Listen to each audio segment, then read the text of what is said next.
এবছরের জুনে শুরু হতে যাচ্ছে এইচএসসি পরীক্ষা, সাথে আসছে বড় পরিবর্তন। প্রথমবারের মতো দেশের সব শিক্ষা বোর্ডে একই প্রশ্নপত্রে পরীক্ষা নেওয়া হবে। জুন থেকে শুরু হতে যাওয়া এই পরীক্ষা ঘিরে দীর্ঘদিনের অনিশ্চয়তা শেষ হয়ে সামনে এলো নতুন মূল্যায়ন পদ্ধতি। চলতি বছরের উচ্চ মাধ্যমিক ও সমমানের পরীক্ষা শুরু হতে যাচ্ছে আগামী 7 জুন থেকে। সোমবার শিক্ষামন্ত্রী ডক্টর আ.ন.ম আহসানুল হক মিলন গণমাধ্যমকে সম্ভাব্য এই তারিখ নিশ্চিত করেছেন।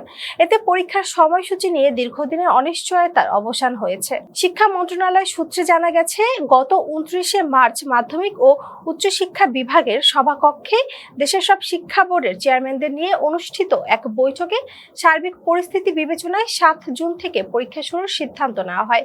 বৈঠকে উপস্থিত বোর্ডের চেয়ারম্যানরা জানিয়েছেন, শিক্ষামন্ত্রীর দিক নির্দেশনা অনুযায়ী এই তারিখ নির্ধারণ করা হয়েছে। আনুষ্ঠানিক অনুমোদন শেষে পরীক্ষার চূড়ান্ত সময়সূচি প্রকাশ করা হবে এবং দ্রুতই শিক্ষা বোর্ডগুলোর ওয়েবসাইটে রুটিন প্রকাশ পেতে পারে। এবার 9টি সাধারণ শিক্ষা বোর্ড সহ মোট 11টি বোর্ডে প্রথমবারের মতো একই প্রশ্নপত্রে পরীক্ষা হবে। সংশ্লিষ্টদের মতে, একই প্রশ্নপত্রে পরীক্ষা নেওয়ার ফলে প্রশ্নপত্রের মান ও মূল্যায়নের দক্ষতায় সমতা আসবে। সেই সঙ্গে বোর্ড ভেদে ফলাফলের বৈষম্য কমবে এবং মেধা যাচাই প্রক্রিয়া আরো স্বচ্ছ ও গ্রহণযোগ্য হবে।